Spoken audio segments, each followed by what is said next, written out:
Good morning, my enchanted mystical friends. Welcome back to our Enchanted Forest Reiki Center YouTube. Today I wanted to talk about confidence and empowerment.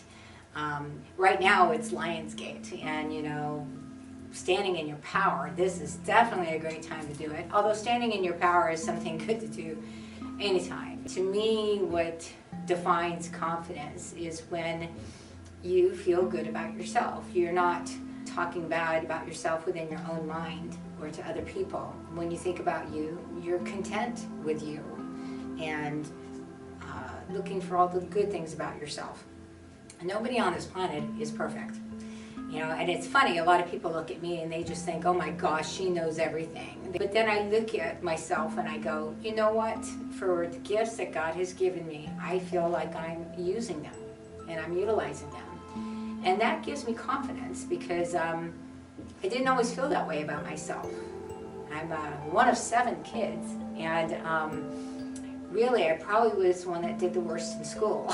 And it wasn't because I didn't like school, it's because I was terrible about remembering, all of the information and all of the knowledge. And even though, the knowledge was interesting, I could tell that really the ones that I was the most interested in was the ones that I was good at.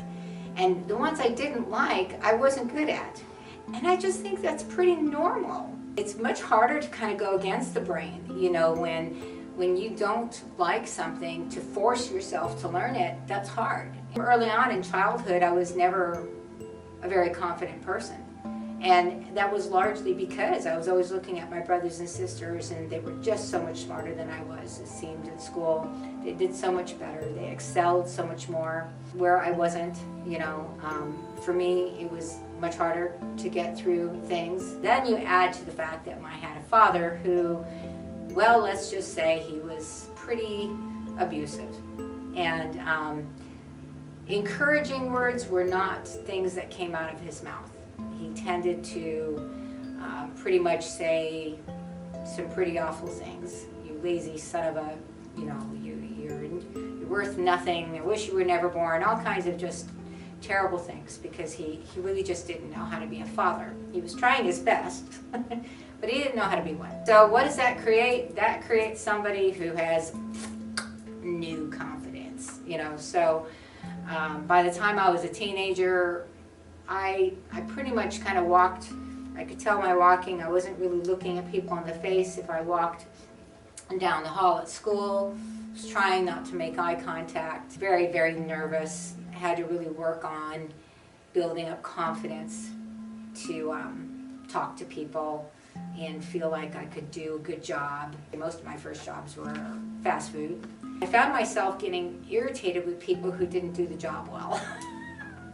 The jobs in fast food to me were so simple. I couldn't understand it when people couldn't do the job well, and if managers weren't managing well, then I'd start teaching to people.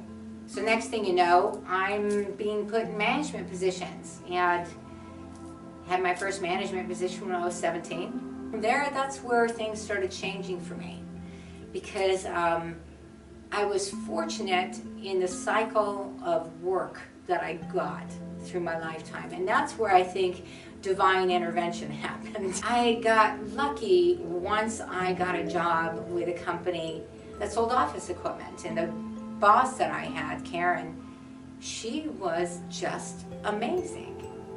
She was so good at explaining things, so good at managing me, so good at giving me direction, and then most of all, so good at motivating me. It's interesting how much life changed, and I think that was my switch, would have been Karen. The combination of finally getting that job at the age of 19 with Karen, and getting a job that wasn't just fast food, that wasn't making me feel like, oh gosh, is this the rest of my life kind of a thing. And it was a job where I felt I was in the business world. I was able to just talk to people, and if people say what was my greatest gift, it was just making people feel at home, and that I wasn't trying to talk like a salesperson, I was just talking. Them encouraging me too. So clients saying, you're really good at understanding this. And I got to know the competition really well and the other office equipment from other markets so that I could really give intelligent conversation with people. And it made me feel good about myself. And so that whole combination, and then I had my coworkers who were always like, man, you're amazing, and da-da-da. You know, they say it takes a village, right? And I had a village, but I didn't get that village until I was 19. But ironically, to this day, my best friend, still my best friend, who I met then at that job at the age of 19. We've been best friends now for like 36 years. Of course, that helps. My gosh, you know, friendships. You know, finding the right friends. Be careful who you're connecting to. Because if you have friends who are making fun of you or who have bad habits, chances are you're going to feel like you need to fit in, so you're going to start doing the same thing. And those aren't friends. They're certainly not going to help you improve your confidence and help you feel empowered. You need to find the right kind of people and have the courage within yourself to say, I deserve better. And I think one of the decisions that I realized is that I was okay with not having 100 friends. I didn't need lots of friends. I didn't need to go out all the time. I didn't need to go get drunk, you know, go get high, anything like that. What motivated me was working, having a good job, feeling like I was supporting myself and my husband, that we were safe. When I met people who I liked them, but then I found out that they didn't have the greatest morals, I had the strength within me to, no. And sometimes it's important to remember that little decisions in life can make big differences. Because one wrong friend can put you in a, you know, off path really bad, and maybe you don't even come back. It's not to make somebody to feel paranoid. What I want people to understand is your gut feeling. And so when your gut is telling you, no, this isn't a good person, or no, I shouldn't go do this, don't. And when you start listening to that inner guidance, and then it gets validated for you, that builds your confidence. And you start to kind of go, good decision, Deb. Good decision. So glad I made that decision. But then also not beating yourself up for what you think is a bad decision, you know, because again, that every decision you make in life is going to be the right one, you know, and just recognizing that, you know, and then knowing when to stop. You know, don't keep on pushing something that is not right for you. U-turn, detour. If you have to start from, you know, the beginning, start from the beginning again. Keep on moving forward. If you focus on what was behind you or the mistakes you made, again, you're disempowering yourself. Because let's face it, we all make mistakes. You know, so why not just go that way?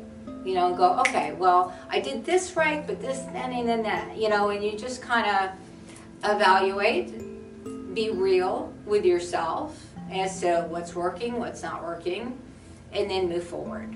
And that sounds very black and white, but it's the truth, because if you follow that gut, you know, that's your validation system.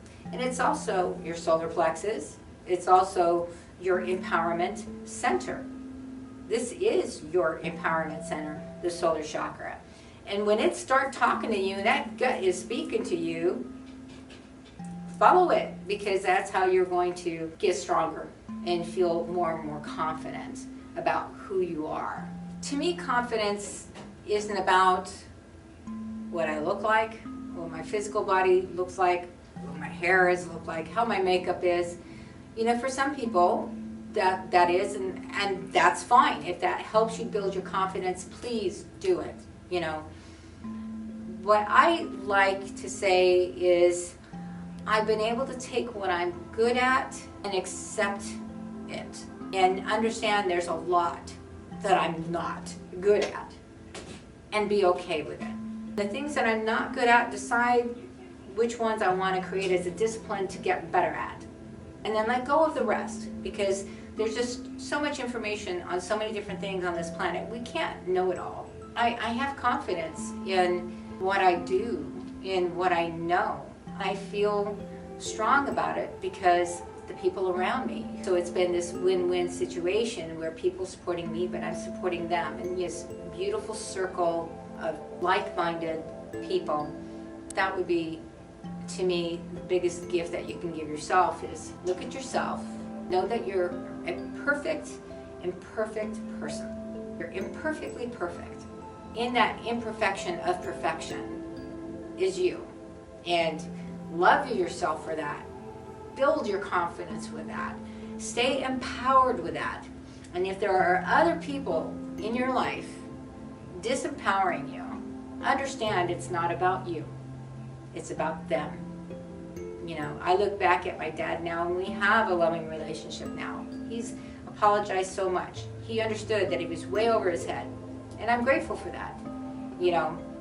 But thankfully, I was able to rise above it anyway and see that I was never the problem. My dad had his own issues that he wasn't able to heal from until much later in life. And as I looked at other people who were negative and who, whether to me or to other people around them, and I realized the person isn't the problem, they're the issue. You know, so don't give people that chance to disempower you. And I don't mean that, you know, I mean, you're going to have every now and then bosses that are going to say disempowering things, or people in your life. It's not like you can quit every job. What I mean is don't give them energetic permission. Send them love. So when somebody is trying to disempower you, you know, you don't need to lower yourself to their vibration. Keep your vibration right up there and just send them love. Because chances are that's really all that's really missing. And then maybe if you can find something about them that you see is pretty cool, instead of lowering yourself to them, maybe say something positive to them. But don't fall into the trap of their negativity. Because really, the majority of the time, negativity has no role in life. You know, everything is about lessons, learning, moving forward. Understand that you are divinely perfect. You're a perfect, imperfect human being. Love yourself. Build your confidence day by day. See your gifts. Fall in love with those gifts. And encourage others to see themselves and their gifts. And be a reflection to others of what you want within yourself. And that helps build that mirror of empowerment. Remember that you are your most important factor in being empowered and building your confidence. Don't let anybody else take that away from you, because you're beautiful, inside and out. I hope you found some of these words encouraging and helpful. Different things that you can use to help you build your empowerment. You know, work on your solar chakra, use essential oils, eat some lemons, those are good. Put some citrine crystals in your pocket or something like that. That'll help you as well. But thank you for joining me today. I hope even if there's one tidbit of something positive that you took from it, that will make my day. Pay it forward. You know, build your confidence and help build others. That's how we're going to change the world.